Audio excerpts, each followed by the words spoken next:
Magandang gabi sa inyong lahat. Naririto na naman ang pagbabalik ng ermitanyo. Shoutout sa lahat ng listener ko dyan. Pasensya na hindi ko kayo na shoutout. At sa mga basher ko dyan, hinahinay lang. Patuloy nyo lang yan. Pero maraming salamat din. Dahil kahit hindi nyo gusto yung video, pero pinapanood nyo pa rin. Yun lang. Maraming salamat mga ka-ermitanyo. Simula na natin. Maya-maya lang, nagsipasok na sa kubo ang mga ito nang siyang dahilang magkaroon sila ng pagkakataon upang silipin ang mga ito sa loob ng kubo kung ano ang ginagawa ng mga aswang na yon. Iho, sumunod ka sa akin. Sisilipin natin ang mga demonyong yan kung ano ang pinagkaabalahan ng mga yan. Wika ni Manong Duming sa kanya. Subalit bago sila lumapit sa nasabing kubo, may mga binanggit na usal ang ermitanyo doon sa hangin. May ibinigay din itong mutya sa kanya upang mas lalong maikubli nila ang kanilang presensya. Upang hindi sila matunugan ng mga sigbing nagbabantay sa paligid. Paglapit nila sa entradang pinto ng kubo, halos masuka-suka naman itong sinuli dahil sa amoy na nakasuka-suka. Ang amoy kasi na kanilang nalanghap noon, mahalin tulad mo sa isang karning nabubulok. Kaya kahit masuka-suka siya, pilit niya itong pinigilan upang hindi sila mabisto ng mga nilalang sa loob. Dahil nga nakasara ang kubo na yon, pinili nilang dalawang umikot sa likod nito. Nang makaikot na silang dalawa, binulungan siya ni Manong Duming na sumilip siya sa butas ng dingding sa loob ng kubo. Nang sinabi ito ng ermitanyo, dahan-dahan naman siyang sumilip doon.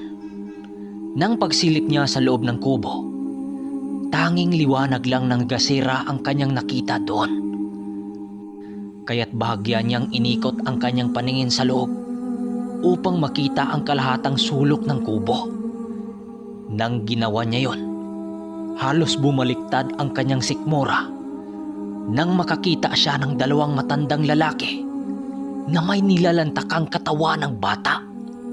Bumulwak na sana ang kanyang suka nang biglang may isinubo ang ermitanyo sa kanyang bibig.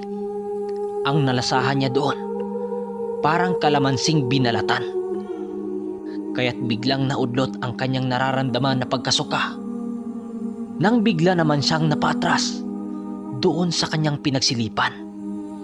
Nang makarinig sila ang dalawa ng pagtunog ng isang animoy naliligong tao. Pag-ikot pa nilang dalawa sa may likod ng kubo, doon na tuluyang nasuka itong sinuli. Nang makakita siya ng isang matandang babae na sabog-sabog ang buhok. Nakatalikod ang babaeng yon habang naliligo ng langis na nakalagay sa isang banga. Sa gilid ng matandang ito, nandun ang nakakabaliktad sikmurang katawan ng batang naagnas na.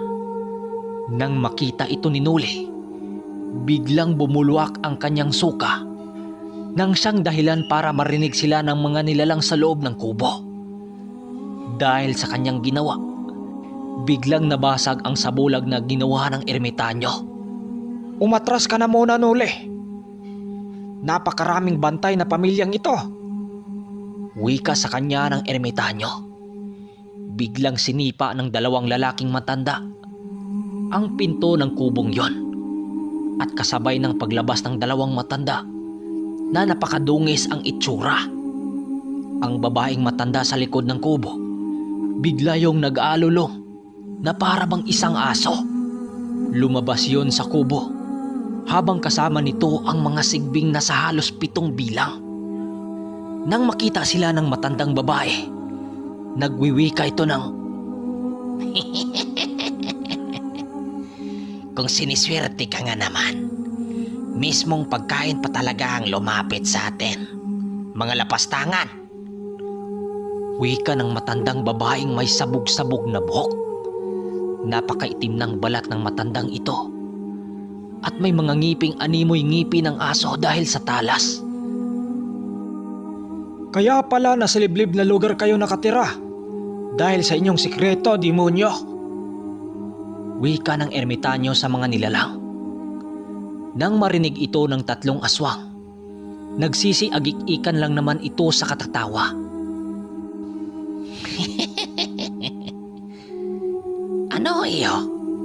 Dala-dala mo na ba yung hiningi ko sa iyong mutya? Kung dala mo man ngayon, ibigay mo na sa akin yan. Wika ng isang matandang lalaki na nakasagupa niya noon sa sabungan. Sinagot naman niya ito ng, Oo, narito kami upang tugisin kang demonyo ka. Dahil sa iyong ginagawa, ipapalasap ko ang galit ko sa iyo. Walang hiya ka. Pagbabayaran mo ang ginagawa mo sa aking mga alaga. Wikang gigil ni Noli. Nang marinig ito ng matanda, muli yung tumatawa na parabang biro lang ang kanyang sinasabi dito. Ang tapang mo naman, iho. Baka nakakalimutan mo.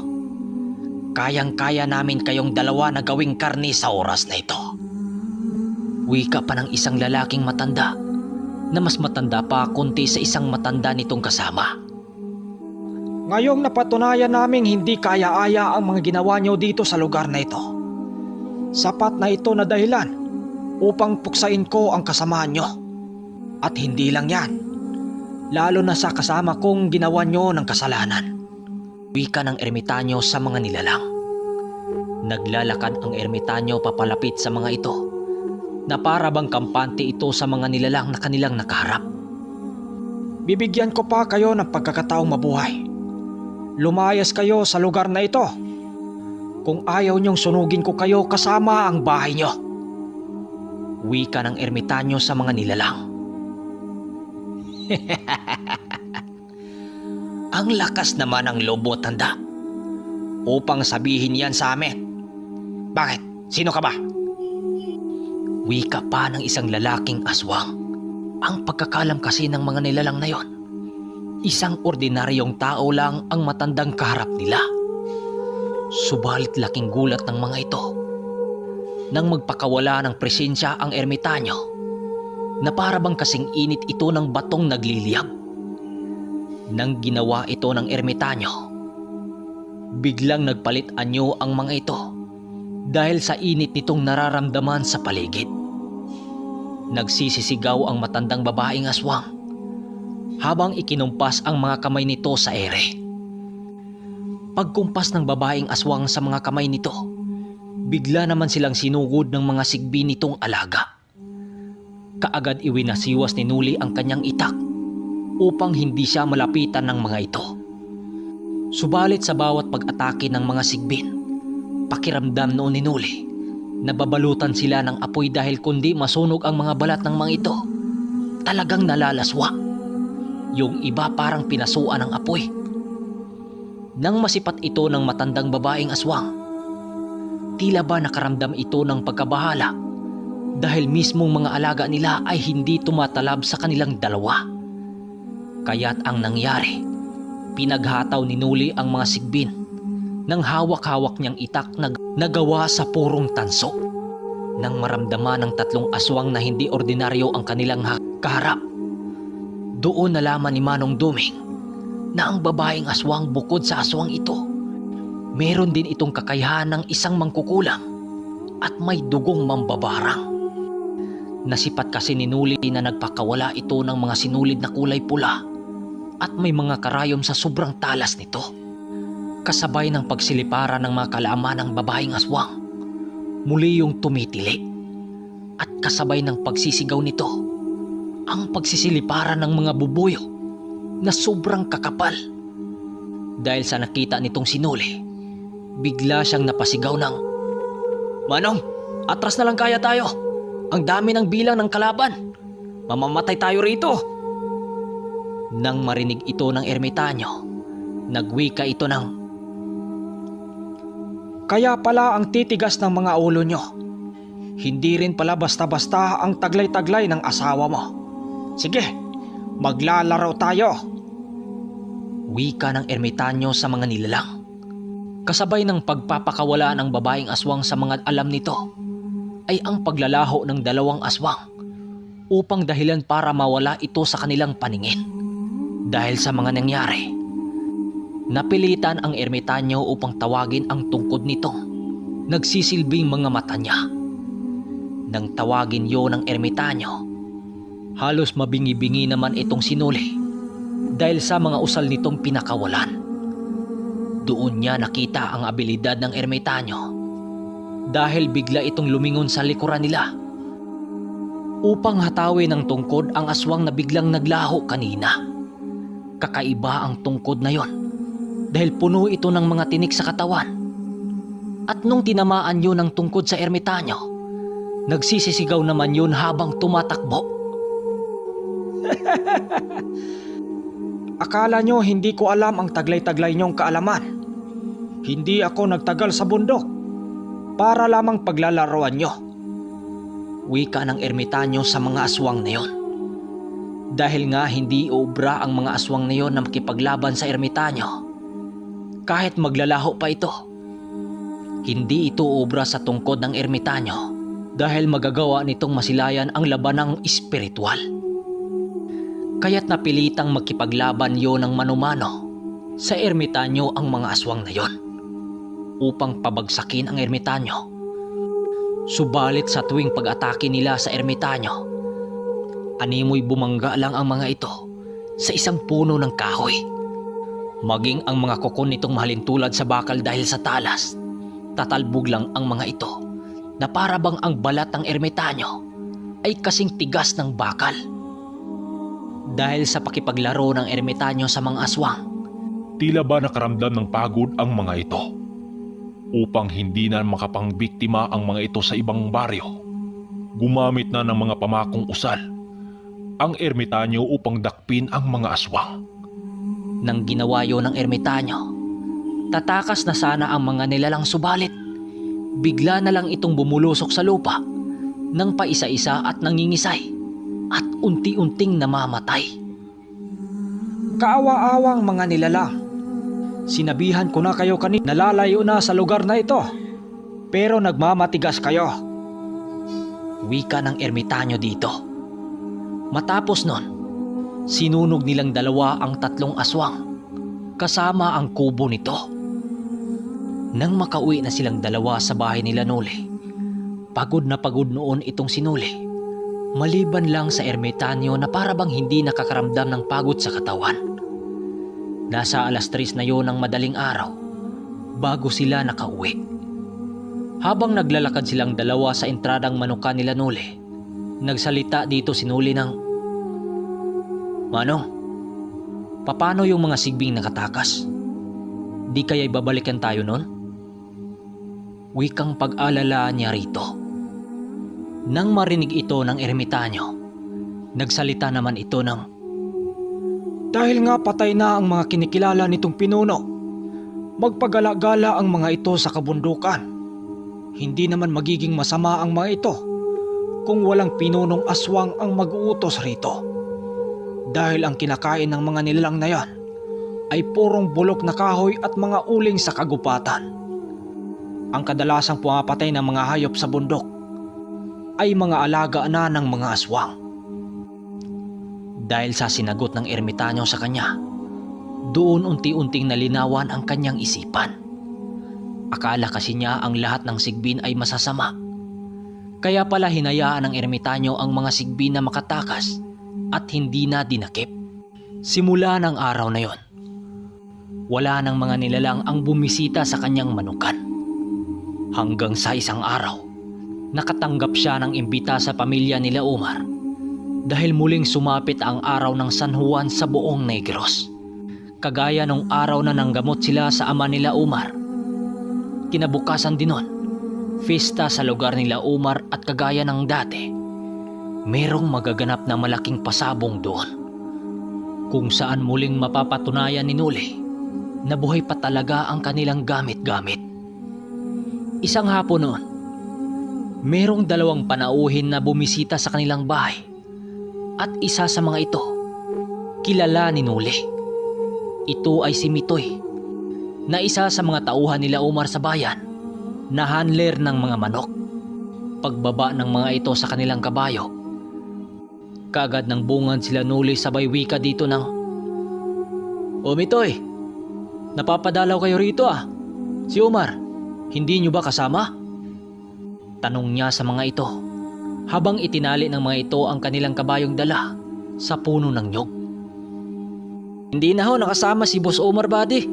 Gawa ng maigi yung naghahanda para bukas. Buddy, ipinatawag ho kayo nila Omar at Sir Mondo na maaari ba raw kayong makadalo sa festa sa kanilang lugar bukas. Medyo hindi na raw kayo nakakadalaw doon eh." Wika na nagngangalang Mitoy. Nang marinig ito ni Omar at ng Manong Duming, sinagot naman nila ito ng, "Oo nga pala, pista sa kanilang lugar bukas. Alang-alang sa karawan ng santong si San Juan. Iho, ano nga bang pangalan ng kasama mo? Medyo tahimik eh." Tanong ni Manong Duming kay Mitoy. Yan ho. Nardo ang pangalan niya." Sagot naman ni Mitoy habang nililingon ang kasama nito. "Buddy, sa tingin mo may ilalaban sila Omar bukas?" Tanong ni Nuli kay Mitoy. "Siguro ho. Abala nga yun sa pagkukondisyon ng kanyang mga manok noong nagdaang mga linggo eh."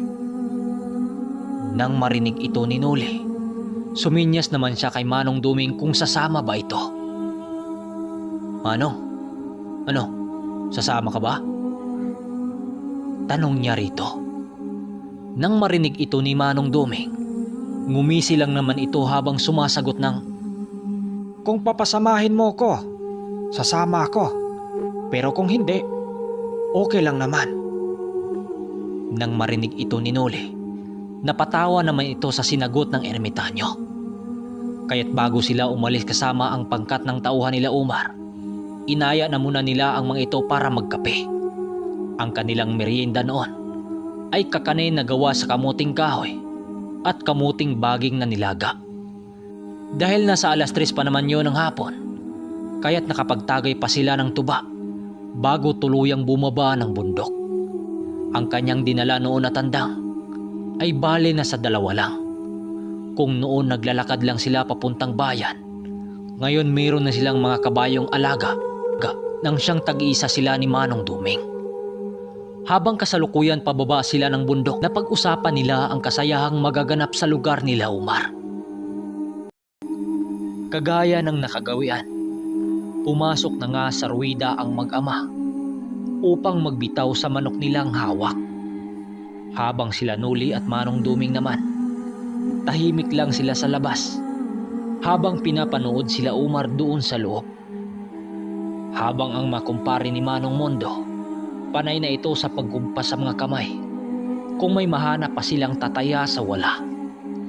Dahil sila Umar noon, napapanig sa meron. Ang 2 kasama ni Don Lucio, nakipusta na din yun maliban lang sa kanya na hindi tumataya. Yun nga, nakahanda na ngang bibitawan ang manok nila Umar. Ang kalabang matanda noon na mahaba ang balbas, papunta sa bahaging gitna ng ruweda nang bibitawan na ang mga manok. Grabing sigawan ng mga taong taga-meron dahil kitang-kita nilang nakailang bisis matilapon ang manok ng matandang kalaban. Akala ng mga kumpare nila Manong Mondo noon ay tapos na ang laban. Subalit nagkakamali sila dahil maliksi pa ang kalaban na parabang hindi ito nagtamo ng sugat. Nang biglang makaganti ang kalabang manok, nang pang-isahang palo, paangat ito sa himpapawid. Sa pagkakataon na yon, naunang bumagsak sa lupa ang manok nila Umar habang nangingisay at nagpapagaspas ng mga pakpak. Biglang natahimik ang lahat at may iilang tumawa ng malakas. Animoy na ubusan ng malamig na tubig ang mag-ama dahil nabaliktad pa ang laban. Habang nakatayo si Manong Mondo sa ruweda, nakatingin naman ito kay Manong Duming habang umiiling-iling ang ulo nito. Paglabas ng 2 sa ruweda, nakalaylay ang mga balikat nito na parabang binagsakan ng langit. "Sayang, Akala ko yun na yun. Nabaliktad pa ang laban. Wika ni Manong Mundo sa mga kaibigan nito. Patawa-tawa naman noon si Don Lucio habang nagsasalita ng ganyan talaga ang sugal mundo. Minsan paasa rin eh.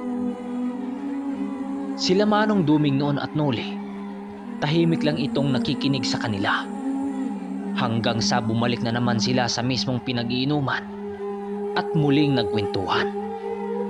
Habang nag-inuman silang lahat, doon sa mataas na mesa, lumapit kay Noli ang isang tauhan nila Umar habang may kasamang 4 na kalalakihang may hawak-hawak na tag-iisang manok. Nang masipat ito ng ama ni Umar, kaagad naman nila yung nakilala dahil isa din yung breeder ng manok doon sa bayan na lumaban sa kahit saang pasabong doon sa Bacolod. Kilala din kasi yun na may mahusay na mga manok at isa sa mga hinahangaan ng mga sabungero dahil nga kilala ito doon sa kanilang lugar.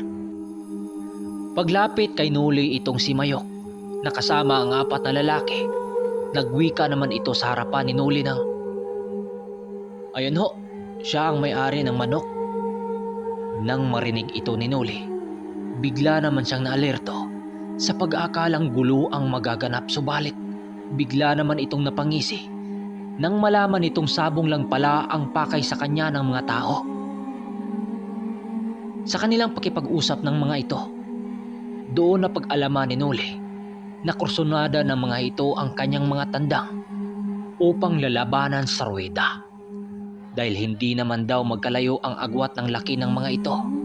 Dahil sa kanilang pinag-usapan ng pangkat na yon, tumitig lang naman siya kay Manong Duming.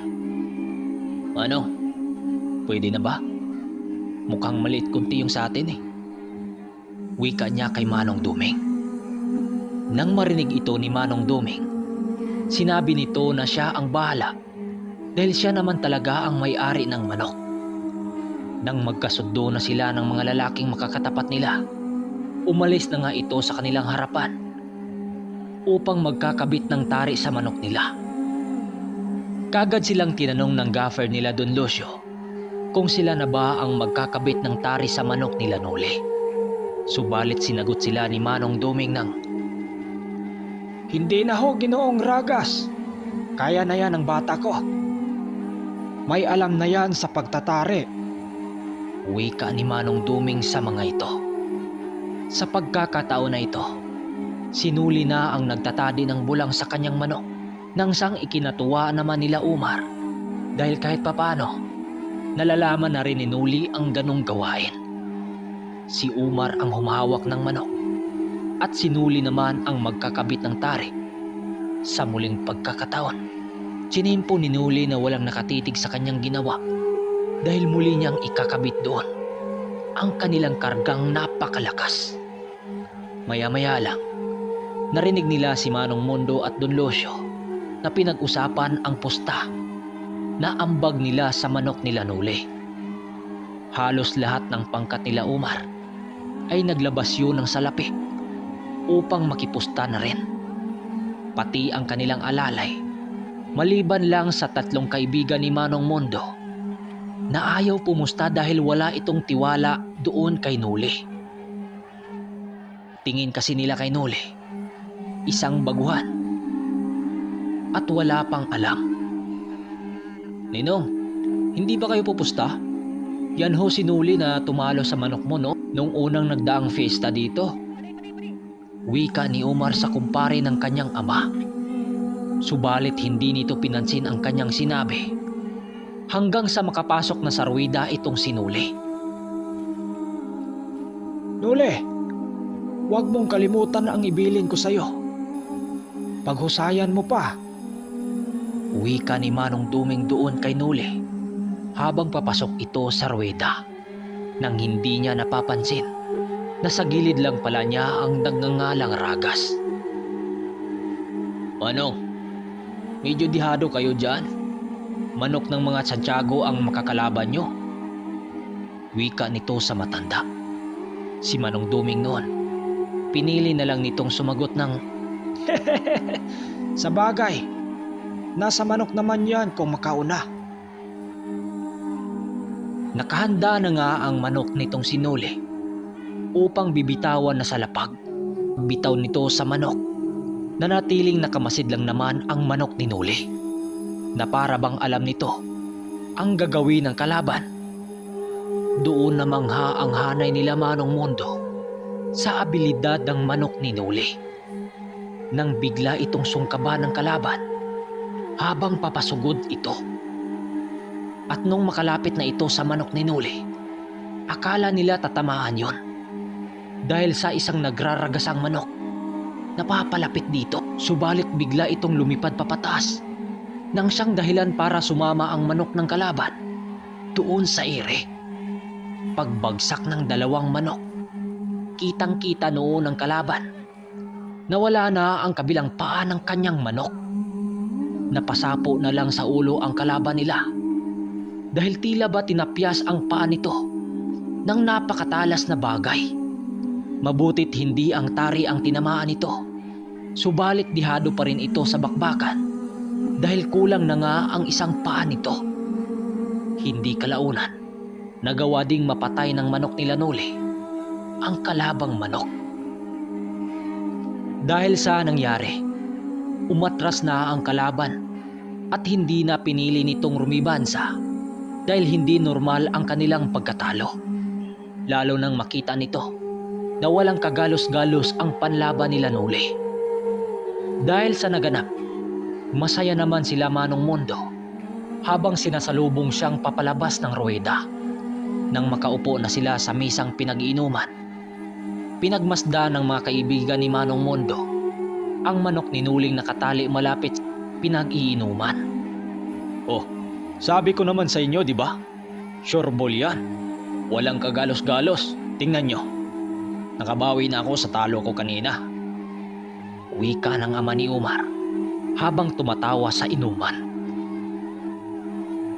Nuli, ayan ba yung ganador mo? Maaari bang palitan ko yan ng 5 manok? Papayag ka ba? Wikang pabiro pa ng ama ni Umar sa kanya. Patawa-tawa naman itong tumatagay habang sumasagot ng Wag na Manong. Bibigyan na lang kita. Ikaw pa ba? Wika naman dito ni Nuli sa ama ni Umar. Matapos nun, niyaya pa siya ng ama ni Umar na ilaban pa nila ang isa pang tandang ni Nuli. Subalit sinabi niya rito na yung isa na lang niyang manok na nanalo kanina upang makita ng mga kaibigan ni Manong Mondo na sobrang mapanglait sa kanya. Naisipan yun ni Nuli dahil sa espiritu na rin ng alak. Hindi naman siya pinigilan ni Manong Doming dahil alam pa naman ni Nuli ang kanyang ginagawa. Nuli, kaya mo pa ba? Mukhang doduling-duling ka na. Wika ni Manong Doming sa kanya. Hindi Manong, kaya ko pa naman eh. Manong, hayaan mo, makarami din tayo ngayon. Wika ni Nuli sa matanda. Nang siyang nahalata naman ni Manong Doming na tinamaan na nga sa alak itong si Nuli. Habang kinakabitan niya ng tari ang manok niyang ilalaban, hindi namang maiwasang mag-alala ang ilan nilang kasama dahil ayon sa kanila, baka nagtamo ng sugat ang manok na hindi nila nakikita. Subalit sinabihan sila ng ama ni Umar na huwag mag-alala dahil manok yan ni Nuli. Sa pangalawang pagkakataon, nasa ruwida na nga itong si Nuli upang magbitaw ng manok niya. Merong ilang pumusta sa hanay nila Umar, subalit ang iba natatakot dahil pangalawa na yun ang laban. Subalit maliban lang sa nagngangalang Lucio na talagang hayok sa panalo, doon yun pumusta na umabot ng 100,000.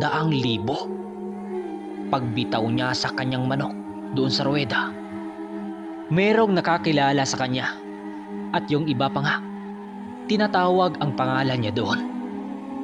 Pagsangkaan ng 2 manok, napapito pa itong si Umar dahil sa kanilang nakikita.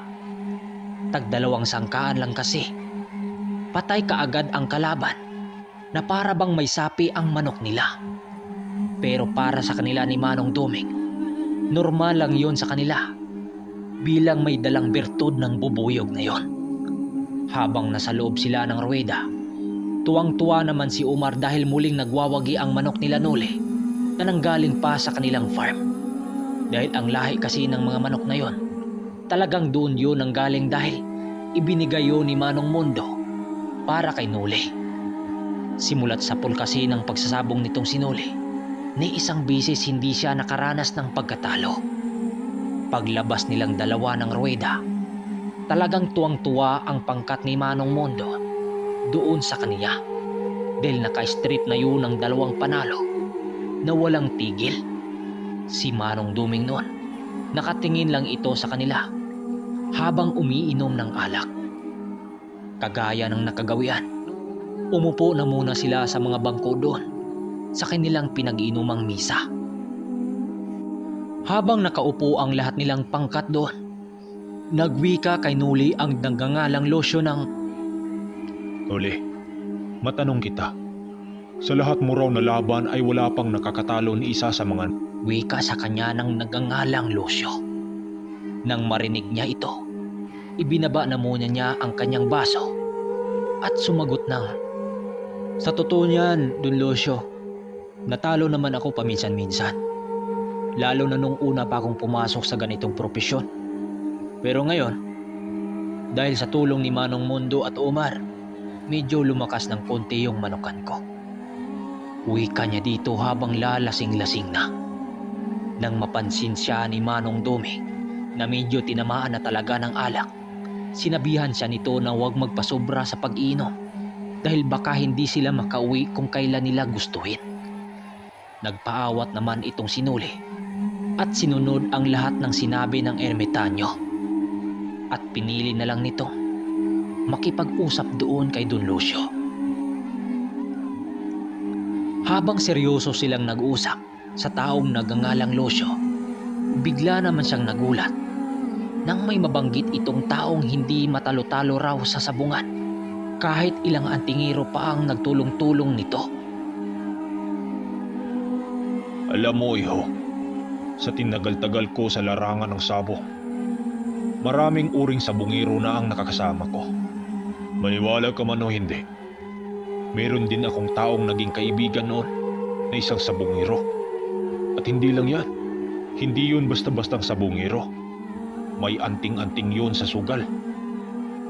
Maniwala ka man, iho, aminin ko na, dumidikit ako sa mga taong inuula ng swerte para mambunan. Pero binigyan ko naman sila ng salapi kapag nakakatama kami ng malaki. Wika sa kanya ni Don Lucio. Sa pagpatuloy ng kanilang pinag-usapan ni Don Lucio, si Manong Duming noon at Umar, maging ang pangkat ng kanyang ama, masaya naman yung nag-uusap din sa kanilang paksa. Ayon kay Don Lucio, meron siyang nakilalang sabungero sa baryo ng Bacolod din. Napansin niyang sa bawat tagpo nila ng taong yon, palagi niya itong nakikita kumubra ng panalo. Dahil sa kanyang pagtataka, kinakaibigan niya ang taong yon at dahan-dahang kinuha ang loob nito. Nung una, iniiwasan siya ng taong yon. Pero dahil sa magaling siyang makipagkaibigan, hindi katagalan, naging kaibigan niya raw ang taong yon at kasama niya yon lagi sa pagdadayo ng sabong. Ayon sa kanya, simula nung nakasama niya ang taong yon, inulan siya ng swerte dahil walang paltos palagi itong nanalo sa pasugalan ng manok. Hanggang sa isang araw, akala niya magtutuloy na ang swerte sa kanyang buhay, subalit bigla yung naputol nang mapadpad sila sa lugar ng San Carlos. Ayon pa kay Don Lucio, sa bungad pa lang daw ng baryo sa may sabungan ng San Carlos, merong humarang sa kanilang matanda at ang sabi ng matandang yun sa kanila, "Hoy mga iho, saan kayo galing? Mga dayo kayo, no?" Tanong raw ng matanda sa kanila. Siyempre sinagot nila ito ng, "Oo, Manong, dumayo lang kami ng sabong dito. Sagot naman daw nila dito. Subalit nagulat sila sa isinagot ng matanda.